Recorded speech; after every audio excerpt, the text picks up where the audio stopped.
Hello everyone, so this is a video on the equipment I'm taking with me on wedding shoots and christening shoots. Now you may say christening and wedding are not really the same event, however in photography term you probably will take the exact same kit, and the reasons are that you are taking photos in a church for the christening and the wedding, and photos outdoors, so low light situation and obviously outdoor situation. So here's the kit. Right, so this is the bag I'm taking with me. It's a Lower Pro Runner 390 or 490. The biggest one you can get. The reason I'm taking this bag is because it's just got so much space and so much pockets. You can just fit really a full kit without needing any other bags. The only inconvenience about this bag is they are calling it the Pro Runner, but when you actually put it on your bag, you would want to run with it. Obviously, depending on the equipment you have on it, it's just very heavy. They have some very good slings here, very good straps. As I say, lots of compartments where you can add your equipment. They've got a little back pad here, so nice on the back, but as I say, you wouldn't want to carry this for too long, so what I normally do is keep it in the car, and as I go along I change my equipment. I've got a stiff reporter bag which I will show you now.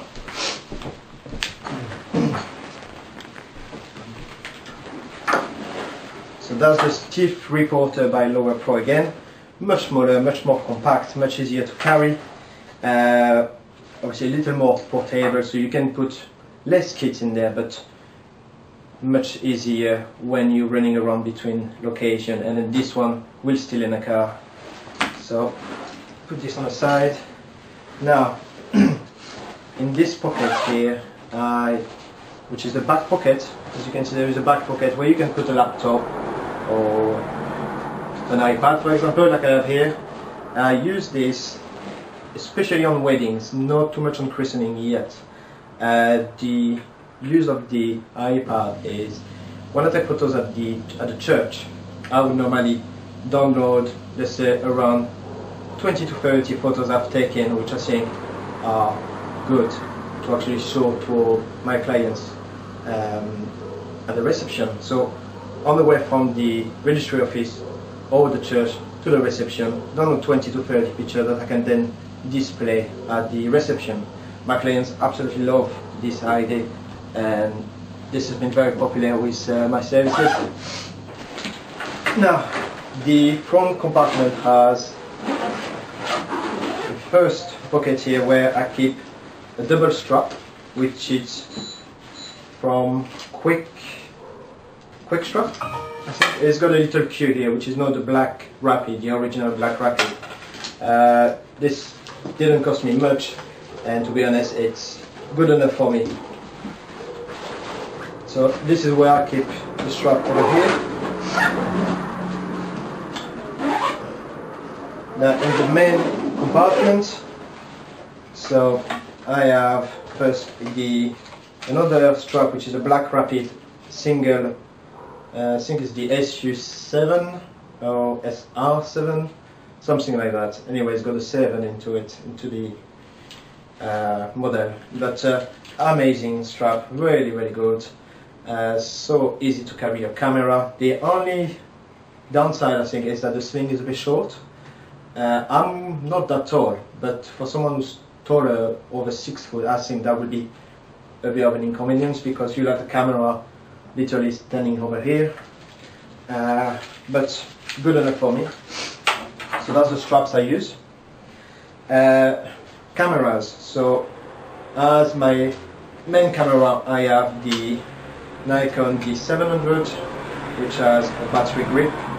I don't use the battery grip for the faster shutter speed. I'm not interested in this one at a wedding or christening. What I'm interested in is to have that portrait mode, so I don't have to have my hand here. It's just my own, the way I work, I just prefer it. A lens that always stays on this camera is the 24-70 f2.8 by Nikon. I mean, if you don't know it, just Google it. It's just an incredible lens. It goes obviously down to f2.8, which is perfect for low light condition, in addition to the D700 full frame sensor. If you're in any indoor condition and the light is very low, this is just a perfect kit for you. 24-70 is wide enough for me, so I didn't need to get anything any wider. Never needed. If I was going to take any landscape shot, then I may look at taking different lenses. However, for christening or weddings, I just don't need it. This is the Sigma 70-200 f2.8, which will normally fit on my D300S body. Obviously, when I go for the 70-200, when I take photos with this lens, I want the extra reach. The D300S provide me this compared to the D700. I will rarely use this indoors. I will probably use it mostly for portraiture.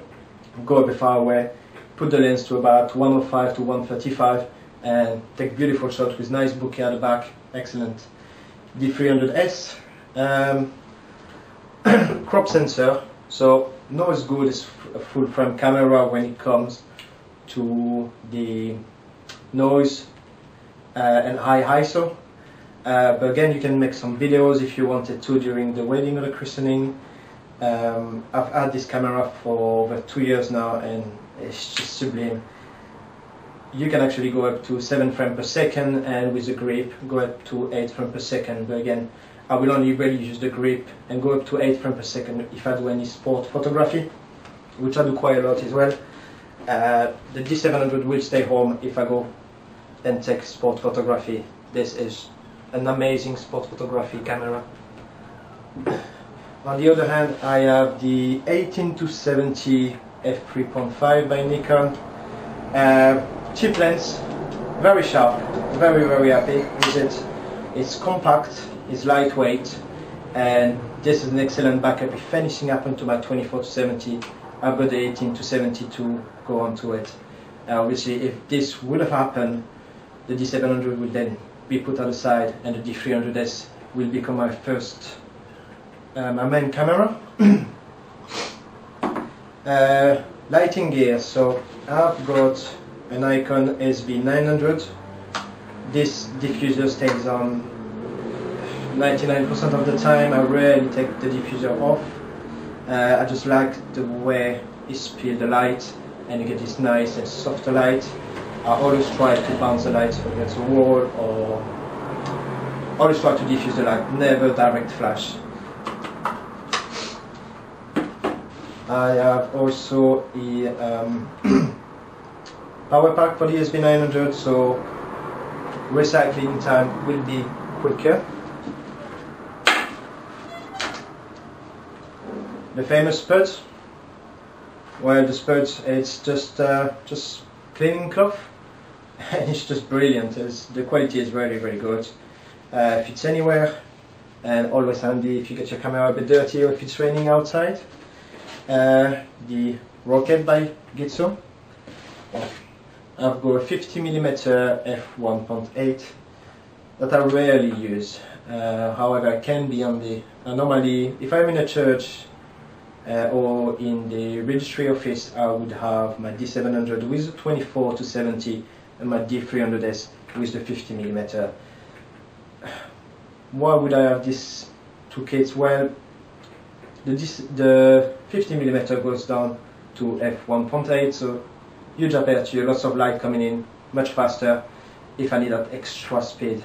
But again, rarely used. This is really my main kit here.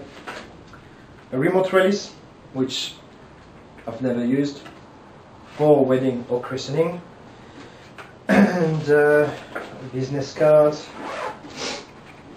accessories, obviously the iPad connection so I can download the photos to the iPad, memory cards, extra batteries, wireless remote control, which again I rarely use, and the last solid softbox. I just wouldn't go anywhere without this. It's just an incredible piece of equipment you want to have if you're serious about what you're doing. It's compact, it fits pretty much anywhere, obviously at the back of your car, but you can also have it on the side of your pocket, of your bag, sorry. Quite small. I have two sides of diffusion, so you got one inside, one on the outskirts. Your SB900 fits in there on the stand, and put it as close as you can from your subject. This is the way I work anyway, and you get this beautiful soft light. So when I'm doing a planner shot on locations, probably after the church, between the church and the reception, I've used this all the time. It's just an incredible piece of equipment. Not cheap, but again, if you are commissioned to do work, you shouldn't go cheap. You should go for whatever's best for you. And this is pretty much my kit for christening and weddings. Hope you like it. Subscribe, many more videos coming up, and any comments, let me know. Cheers, bye.